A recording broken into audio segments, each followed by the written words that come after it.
L'abbaye de Sylvacane est située sur la commune de la Roque d'Enterron en région PACA. Elle est une des 3 abbayes cisterciennes de Provence avec Sénanque dans le Vaucluse et le Toronnais dans le Var. Parmi elles, seule de Sénanque accueille encore une communauté de moines. L'abbaye doit son nom au marécage à roseaux de la Durance, au bord de laquelle elle a été construite.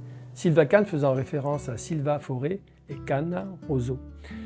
Bernard de Clairvaux, à qui l'ordre doit son développement considérable, aimait les vallées et le choix du site cistercien a souvent été déterminé par ses positions topographiques dans des vallées boisées. Contrairement à ses 2 sœurs provençales et aux habitudes des moines de l'ordre de s'installer dans des lieux reculés en rupture avec le monde, les moines de l'abbaye de Morimont, venus en 1144 pour édifier leur fille, ont choisi un emplacement situé sur une voie de passage, le long de la Durance, près du château de la Roque. Les XIIe et XIIIe siècles voient l'abbaye prospérer. Puis, à la fin du XIIIe siècle, dans toute l'Europe, les dons et les vocations religieuses se détournent des cisterciens. La Grande Peste, puis la guerre de 100 ans accélèrent encore plus ce déclin. Les tourments de l'histoire voient l'abbaye être désaffectée en 1742 et transformée en exploitation agricole. Elle est sauvée en 1846 lors de son rachat par l'État, classée monument historique et bénéficie de campagnes de fouilles et de restauration permettant au public de redécouvrir toute la splendeur de l'édifice. J'ai eu le privilège de visiter des lieux habituellement interdits au public, et notamment le clocher. On y accède par un minuscule escalier en pierre, très raide, qui débouche sur un clocher dépourvu de toit.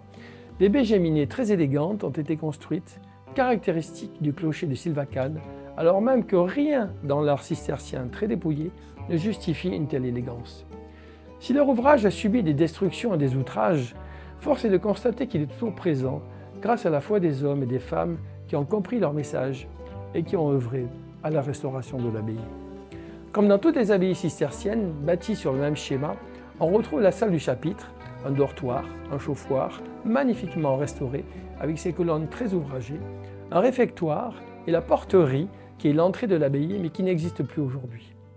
Les architectes cisterciens ont respecté les directives de Bernard de Clairvaux et les plans ont été bâtis sur des considérations fonctionnelles liées aux aménagements hydrauliques, à la lumière et aux matériaux disponibles dans la région. L'éducation des novices, la copie des manuscrits qui était la seule façon de diffuser les livres avant l'introduction de l'imprimerie, ainsi que les travaux de couture, étaient réalisés dans cette pièce qui était la seule à posséder une cheminée et à être chauffée.